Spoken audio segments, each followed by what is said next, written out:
ಚಿಕ್ಕಬಳ್ಳಾಪುರ ಜಿಲ್ಲೆಯ ಚಿಂತಾಮಣಿ ನಗರದಲ್ಲಿ ಕೌಟುಂಬಿಕ ಕಲಹದ ಹಿನ್ನೆಲೆ ನಡೆದ ಭೀಕರ ಡಬಲ್ ಮರ್ಡರ್ ಇಡೀ ರಾಜ್ಯವನ್ನೇ ಬೆಚ್ಚಿ ಬೀಳಿಸಿದೆ.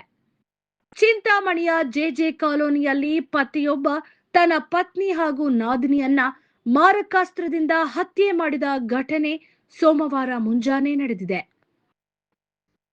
ಕೋಲಾರದ ಗಲ್ಪೇಟೆ ನಿವಾಸಿ 30 ವರ್ಷದ ಏಜಾಜ್ ಕೊಲೆ ಆರೋಪಿ ಎಂದು ಗುರುತಿಸಲಾಗಿದ್ದು, ಮೃತರನ್ನ ಆತನ ಪತ್ನಿ 25 ವರ್ಷದ ಶಮಾ ಹಾಗೂ ಆಕೆಯ ತಂಗಿ 18 ವರ್ಷದ ರೇಷ್ಮಾ ಎಂದು ಗುರುತಿಸಲಾಗಿದೆ. ಪೊಲೀಸರ ಪ್ರಾಥಮಿಕ ಮಾಹಿತಿಯ ಪ್ರಕಾರ ದಂಪತಿಗಳ ನಡುವೆ ಕಳೆದ 3-4 ತಿಂಗಳಿಂದ ಕೌಟುಂಬಿಕ ಕಲಹ ನಡೆಯುತ್ತಿತ್ತು. ಇದೇ ವಿಚಾರವಾಗಿ ಭಾನುವಾರ ರಾತ್ರಿ ಪತ್ನಿಯ ಮನೆಗೆ ಬಂದಿದ್ದ ಏಜಾಜ್ ರಾತ್ರಿ ವೇಳೆ ಜಗಳವಾಡಿದ್ದು, ಸೋಮವಾರ ಮುಂಜಾನೆ ಸುಮಾರು 6 ಗಂಟೆಗೆ ವೇಳೆಗೆ ಜಗಳ ತಾರಕಕ್ಕೇರಿ ಕೋಪದ ಭರದಲ್ಲಿ ಪತ್ನಿ ಹಾಗೂ ನಾದಿನಿಯ ಮೇಲೆ ಮಾರಕಾಸ್ತ್ರದಿಂದ ಹಲ್ಲೆ ನಡೆಸಿ ಇಬ್ಬರನ್ನ ಹತ್ಯೆ ಮಾಡಿದ್ದಾನೆ ಎನ್ನಲಾಗಿದೆ. ಘಟನೆ ನಡೆದ ಬಳಿಕ ಆರೋಪಿ ತನ್ನ 3 ಮಕ್ಕಳನ್ನ ಕರೆದುಕೊಂಡು ಕೋಲಾರಕ್ಕೆ ತೆರಳಿ ಮಕ್ಕಳನ್ನು ತನ್ನ ಮನೆಯಲ್ಲಿ ಬಿಟ್ಟು ಗಲ್ಪೇಟೆ ಪೊಲೀಸ್ ಠಾಣೆಗೆ ತೆರಳಿ ಶರಣಾಗಿದ್ದಾನೆ. ಮಾಹಿತಿ ಪಡೆದ ಚಿಂತಾಮಣಿ ನಗರ ಠಾಣೆ ಪೊಲೀಸರು ಆರೋಪಿಯನ್ನ ವಶಕ್ಕೆ ಪಡೆದು ತನಿಖೆ ಆರಂಭಿಸಿದ್ದಾರೆ.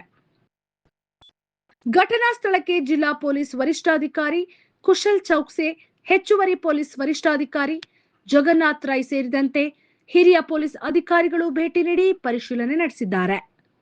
ಈ ಸಂಬಂಧ ಚಿಂತಾಮಣಿ ನಗರ ಪೊಲೀಸ್ ಠಾಣೆಯಲ್ಲಿ ಪ್ರಕರಣ ದಾಖಲಾಗಿದ್ದು, ಕೊಲೆಗೆ ನಿಖರ ಕಾರಣ ಸೇರಿದಂತೆ ಎಲ್ಲ ಆಯಾಮಗಳ ಕುರಿತು ಪೊಲೀಸರು ತನಿಖೆ ಮುಂದುವರಿಸಿದ್ದಾರೆ. ಒಂದೇ ಕುಟುಂಬದ ಇಬ್ಬರ ಯುವತಿಯರ ಹತ್ಯೆ ಚಿಕ್ಕಬಳ್ಳಾಪುರ ಜಿಲ್ಲೆಯ ಜನರಲ್ಲಿ ಆತಂಕ ಮೂಡಿಸಿದೆ. ಎಲ್ಲರಿಗೂ ನಮಸ್ಕಾರ. ಇವತ್ತು ನಮ್ಮ Chikkaballapura district Chintamani town JJ ಕಾಲೋನಿಯಲ್ಲಿ ಒಂದು ಡಬಲ್ ಮರ್ಡರ್ ಕೇಸ್ ರಿಪೋರ್ಟ್ ಆಗಿದೆ ಅರ್ಲಿ ಮಾರ್ನಿಂಗ್. ಬೇಸಿಕ್ಲಿ ಜೆಜೆ ಕಾಲೋನಿಯಲ್ಲಿ ಇಬ್ಬರು ಜನ ಲೇಡೀಸ್ದು ನಮಗೆ ಬಾಡಿ ಸಿಕ್ಕಿದೆ. ಒಬ್ಬರು ಲೇಡಿ ರೇಷ್ಮಾ ಮತ್ತು ಇನ್ನೊಬ್ಬರು ಶಮಾ. ಈ ಮರ್ಡರ್ದು ಆರೋಪಿ ಅವರ ಹಸ್ಬೆಂಡ್, ಶಮಾದು ಹಸ್ಬೆಂಡ್ ಇದ್ದಾರೆ. ಅವ್ರದ್ದು ವಾಸ ರೆಹಮತ್ ನಗರ್ ಗಲ್ಪೇಟೆ ಕೋಲಾರ ಡಿಸ್ಟಿಕಲ್ಲಿ ಇದೆ. ಅವರು ಸುಮಾರು ದಿನದಿಂದ ಇವರದು ಮ್ಯಾರಿಟಲ್ ಡಿಸ್ಪ್ಯೂಟ್ ಏನಾದರೂ ನಡ್ತಾ ಇತ್ತು. ಬೇಸಿಕ್ಲಿ ಶಮಾದು ಮದರ್ ಅಂದರೆ ಆರೋಪಿದು ಮದರ್ ಎಲ್ಲದು ಡೆತ್ ಆಗಿತ್ತು 3-4 ತಿಂಗಳು ಹಿಂದೆ. ಆಮೇಲಿಂದ ಶಮಾ 3 ಜನ ಮಕ್ಕಳಿಗೆ ಕರ್ಕೊಂಡೋಗಿ ಎಲ್ಲಿ ವಾಸ ಇದ್ದರು ಅವ್ರದ್ದು ಜೆಜೆ ಕಾಲೋನಿಯಲ್ಲಿ ವಾಪಸ್ ಹೋಗ್ತಾ ಇರಲಿಲ್ಲ. ಈ ಕಾರಣ ಬಗ್ಗೆ ಸುಮಾರು ದಿನದಿಂದ ಅವ್ರದ್ದು ಗಲಾಟೆ ನಡ್ತಾ ಇತ್ತು. ಸೊ ಇವರು ಆರೋಪಿ ಇವತ್ತು ಬೆಳಿಗ್ಗೆ ಅರ್ಲಿ ಮಾರ್ನಿಂಗ್ ಗಲ್ಪೇಟೆಯಿಂದ ಬೈಕಲ್ಲಿ ಬಂದು ಇಲ್ಲಿ ಬಂದಿದ್ದಾರೆ ಮನೆಗೆ. ಆಮೇಲೆ ಬೈಕಲ್ಲಿ ಇಲ್ಲಿ ಬಂದಿದ್ದಾರೆ ಜೆಜೆ ಕಾಲೋನಿ ಚಿಂತಾಮಣಿಗೆ. ಮತ್ತು ಮನೆಯಲ್ಲಿ ಹೋಗಿ ಇಬ್ಬರು ಜನ ಲೇಡೀಸ್ ಅಂದರೆ ರೇಷ್ಮಾ ಅವ್ರದ್ದು ಯಂಗರ್ ಸಿಸ್ಟರ್ ಶಮಾದು, ಅವ್ರ ವೈಫ್ ಮತ್ತು ರೇಷ್ಮಾದು ಇಬ್ಬರು ಜನದು ಚಾಕುವಿಂದ ಮರ್ಡರ್ ಮಾಡಿದ್ದಾರೆ. ಮತ್ತು 3 ಜನ ಮಕ್ಕಳು ಯಾರು ಇದ್ದರು ಅವ್ರಿಗೆ ವಾಪಸ್ ಕರ್ಕೊಂಡು ಹೋಗಿ ಗಲ್ಪೇಟೆ ಹೋಗಿದ್ದಾರೆ ಬೈಕಿಂದ. ಗಲ್ಪೇಟೆಯಲ್ಲಿ ಇವರು ಅರೌಂಡ್ 8:45 ಸ್ಟೇಷನಲ್ಲಿ ಬಂದು ಸ್ವಂತ ಸರೆಂಡರ್ ಮಾಡಿದ್ದಾರೆ.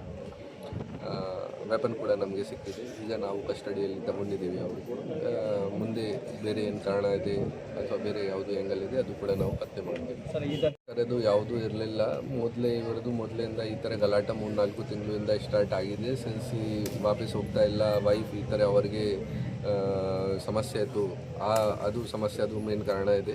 ಈ ಕಾರಣ ಬಗ್ಗೆ ಇವರು ಈ ಥರ ಬೇಜಾರಾಗಿ ಈ ಥರ ಮಾಡಿದ್ದಾರೆ ಸರ್. ಮತ್ತು ಅವರು ಕುಟುಂಬಸ್ಥರು ಹೇಳೋದೇನೆಂದರೆ ಕೆಲವರು ಅದನ್ನು ನಾವು ವೆರಿಫೈ ಮಾಡ್ತೀವಿ.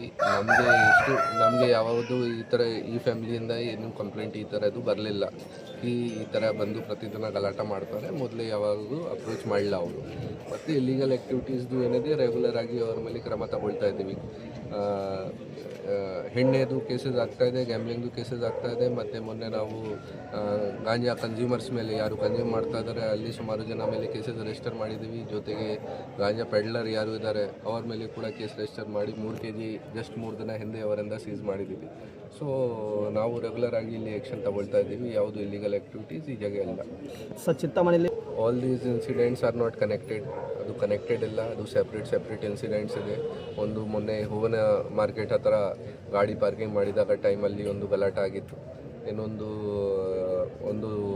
ವಾರ ಹಿಂದೆ ಒಬ್ಬರು ಲೇಡಿದು ಈ ಅಂದರೆ ಕಾಲೇಜ್ ಗರ್ಲ್ಗೆ ಏನು ಚುಡಾಯಿಸಿದ್ದಾರೆ, ಈ ಥರ ಒಂದು ಗಲಾಟೆ ಆಗಿತ್ತು. ಸೊ ಇದು ಇನ್ನೂ ಕನೆಕ್ಷನ್ ಇಲ್ಲ ಯಾವುದು ಥರದ್ದು. ಬಟ್ ನಾವು ಡೆಫಿನೆಟ್ಲಿ ನಮ್ಮ ಪೊಲೀಸ್ ಪೆಟ್ರೋಲಿಂಗ್ ಜಾಸ್ತಿ ಮಾಡ್ತೀವಿ. ಆಲ್ರೆಡಿ ಪ್ರತಿದಿನ ಫುಡ್ ಪೆಟ್ರೋಲಿಂಗ್ ಮಾಡ್ತಾ ಇದ್ದಾರೆ. ಸೊ ಮತ್ತೆ ಪ್ರಿವೆಂಟಿವ್ ಆ್ಯಕ್ಷನ್ಸ್ ಕೂಡ ತಗೊಳ್ತೀವಿ. ಸರಿ, ಆರೋಪಿ ಅವರು ಸರೆಂಡರ್ ಮಾಡಿದ್ದಾರೆ ಗಲ್ಪೇಟೆ ಸ್ಟೇಷನಲ್ಲಿ ಸ್ವಂತ ಬಂದು. ಅಲ್ಲಿ ಅವ್ರದ್ದು ಮನೆ ಇದೆ, ಇಲ್ಲಿಂದ ವಾಪಸ್ ಹೋದರು. ಅವರು ಗಲ್ಪೇಟೆ ಸ್ಟೇಷನಲ್ಲಿ ಸ್ವಂತ ಬಂದು ಸರೆಂಡರ್ ಮಾಡಿದ್ದಾರೆ. ಅಲ್ಲಿಂದ ನಮಗೆ ಫಸ್ಟ್ ಮಾಹಿತಿ ಬಂದಿತ್ತು ಗಲ್ಪೇಟೆಯಿಂದ. ಸರಿ, 3 ಮಕ್ಕಳಿದ್ದಾರೆ. ಅವ್ರಿಗೆ ಕರ್ಕೊಂಡು ಹೋಗಿದ್ದಾರೆ ವಾಪಸ್. ಈಗ ನಾವು ಸೆಕ್ಯೂರ್ ಮಾಡಿದ್ದೀವಿ, ಅವ್ರದ್ದು ಇಂಟರ್ಗೇಷನ್ ಮಾಡ್ತೀವಿ, ಕೇಳ್ತೀವಿ ಅವ್ರಿಗೆ ಎಲ್ಲಿ ಬಿಟ್ಟು ಹೋಗಿದ್ದೀರಾ ಅಥವಾ ಏನು ಮಾಡಿದ್ದೀರಾ, ಏನಾಗಿದೆ ಅದು ಎಲ್ಲ ಅವ್ರಿಗೆ ಇಂಟರ್ಗೇಷನ್ ಮಾಡಿ ಆದಮೇಲೆ ಗೊತ್ತಾಗುತ್ತೆ. ಮಕ್ಕಳಿಲ್ಲ ಸರ್ ಜೊತೆಲಿ? ಅಲ್ಲ, ಅವ್ರಿಗೆ ಮನೆಯಲ್ಲಿ ಬಿಟ್ಟು ಅವರು ಸರೆಂಡರ್ ಮಾಡಿದ್ದಾರೆ.